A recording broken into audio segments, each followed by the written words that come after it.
Good afternoon. I'm going to take a little time to talk about tire durability under trail conditions with stone, potholes, and some other really kind of serious obstacles that you might be running over, like logs or tree limbs. There are a lot of tires out there on the market. Some very expensive ones and some very inexpensive ones. They're really darn cheap tires. The truth is if you're out there riding dual sport like me, you need something tough, something that's going to last, and something that's going to survive relatively good-sized rocks that you might be rolling over. Me here in Texas, it's not uncommon to roll over something the size of an apple, and you want a tire that's going to survive that kind of a rock. Here I have my Shinko E705. It's a really good tire for all-around riding. We're talking street, wet, highway, dirt, stones, rocks, sand. It really is a decent all-around terrain tire. And it's not that expensive. This tire ran about $120. It is October 2021. So you're getting a feel for the price and the year of this video. I really enjoy this tire.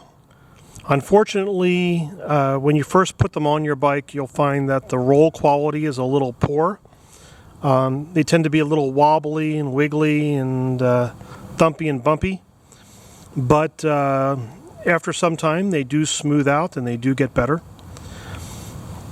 If you don't have a way to measure tread depth, I suggest you find a six-sided wrench somewhere in your toolkit and find a way to place it in your tread.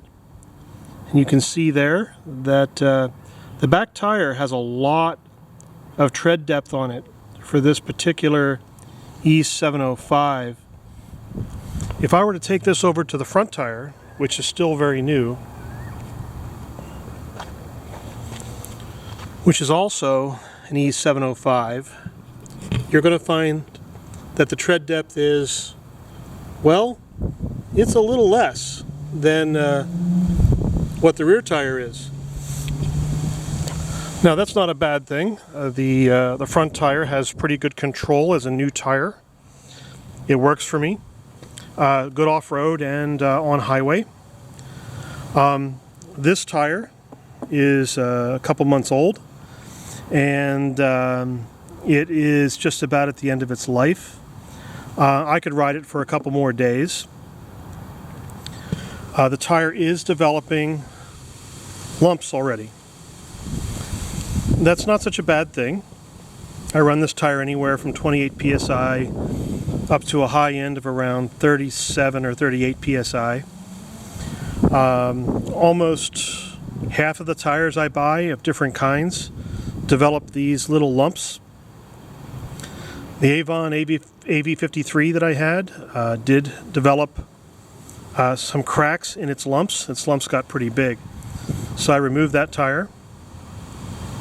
But regardless of the lumps on this tire, the tire still rolls pretty smoothly, doesn't make a lot of noise, and it behaves very well on the trail.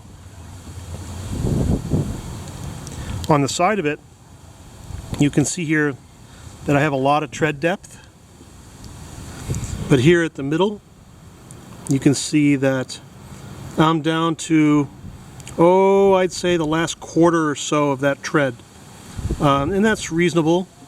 At the very middle there, you can see there that I've got about 2 or 3 millimeters of tread. So this tire is almost gone.